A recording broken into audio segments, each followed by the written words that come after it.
in your capacity as a professor who's taught many students who have gone through injury, I know there's a lot of educators, public educators and private educators that listen to the show. What type of things should educators be watching out for to help their percussion students prevent injury? Like whether it's a band director in front of an orchestra or a jazz band director or wherever, what type of, I guess, visual things at least could they be watching out for to help their students stay healthy? Yeah. Well, you said a very, very important word, which I think is the key to all of this, which is prevent and preventability. I mean, the very best way we have to combat injury is, of course, not to have it and to do Right. whatever we can. Um, um, and as I was saying earlier, this messaging is tough with younger students, and I don't at all say that in a derogatory sort of way. I remember quite vividly my mindset when I was younger, and had anybody, you know, stood up in front of my drum line or my percussion ensemble and gave a spiel, about preventing energy or injury rather, and here are some ways to do it. I probably would have closed my ears. Like, why is this person talking about this? Like, we're all, I've been there before as a student. yeah, yeah, yeah. So I think it's, though I will say, I mean, I grew up in the 80s and 90s. I think we're in a better place now than we were then, and probably even better then than we were prior to that, and that we've learned a lot more, and a lot more emphasis has been placed on this in educational settings. We have a performer wellness specialist in our ranks at Baylor University. She's a piano pedagogy professor, kind of by discipline, but her research areas are all within performer wellness, and we offer performer wellness class. And so again, those things weren't as prevalent, several decades ago. So I think the more it becomes a necessary part of the culture of whatever educational setting we find ourselves in, the more it becomes commonplace. In the same way that I mean, we're probably still fighting this battle a little bit, but I do think we've made great strides in hearing protection, with drum lines, and just there's a lot of lines, a lot of organizations. It's like wearing a seatbelt. Like, there's no version of this that we do without protection in our ears, right? You don't get in the car and not put your seatbelt on.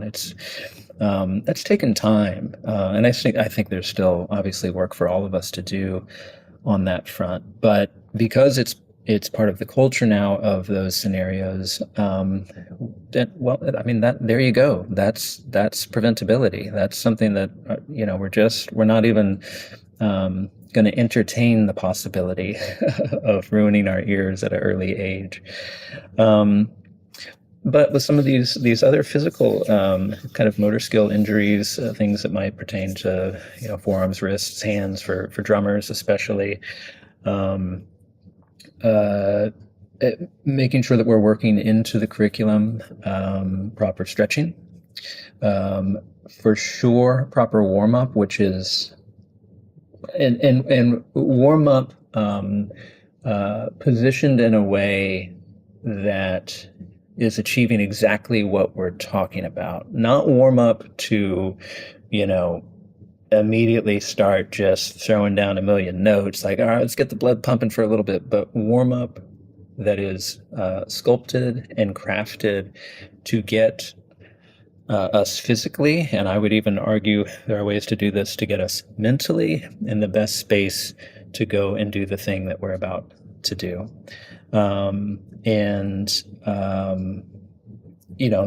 That actually takes some work to figure out what that is. And for percussion, too, because we're shifting instruments so much, what that looks like on a marimba versus timpani versus snare drum versus what people are doing on a drum line. Those each have their own versions of this. That we're not starting with full height motion up and down, but we're starting something that's just kind of getting the stuff moving. If you're warming up to go do a run, my son and I are about to go do a run after this podcast, and he's young, he's nimble, he never stretches as much as the old guy next to him says that he needs to.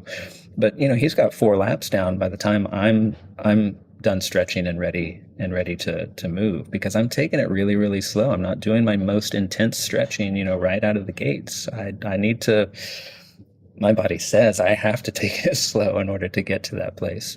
But once I do, then I feel good and I'm okay, So making sure that those steps aren't just kind of checking boxes and like, oh, yeah, sure, I warmed up, whatever, but that they mean something, that they are actionable items that actually yield the result that we need. And so I think if all of that is embedded into a curriculum, into a course of study, whether that's private study or whether that's working with an ensemble or a whole band, then it becomes, part of the fabric of what we do. And then we take that individually and we exercise that when we're in the practice room on our own.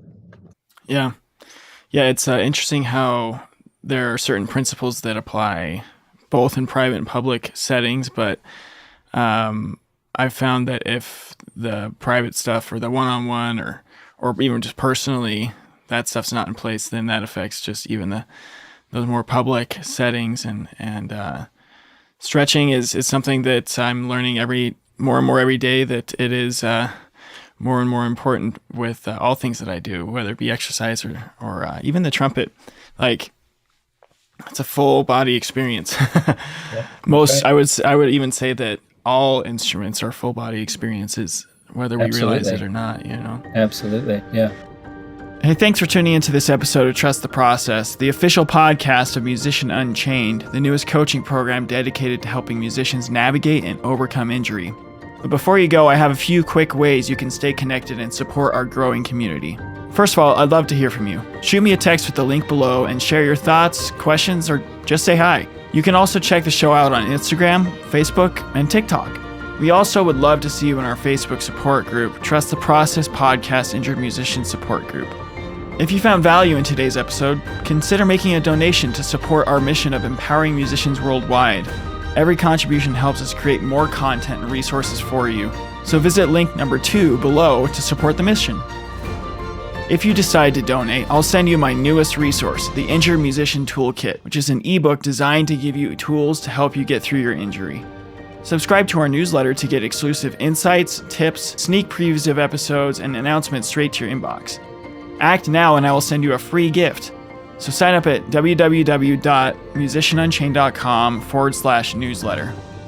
And if you or someone you know would like to go deeper with me in the topics of injury and mindset, head over back to musicianunchained.com and check out the Let's Hang tab. As always, I want to thank Daniel Baldwin, my audio engineer, and my sister Dana Lovell for her help with the promotional materials. There is no podcast without them. But before I go, I want to tell you how much I deeply appreciate your time and support. You are not alone on this journey. There are musicians and educators out there who need this resource, and we need to get it to them. Together, we are breaking the chain of old habits and thought patterns that don't serve us anymore, and unchaining the potential within ourselves to face each challenge with strength and resilience. So, as I always say, keep on keeping on and keep trusting the process. Until next time.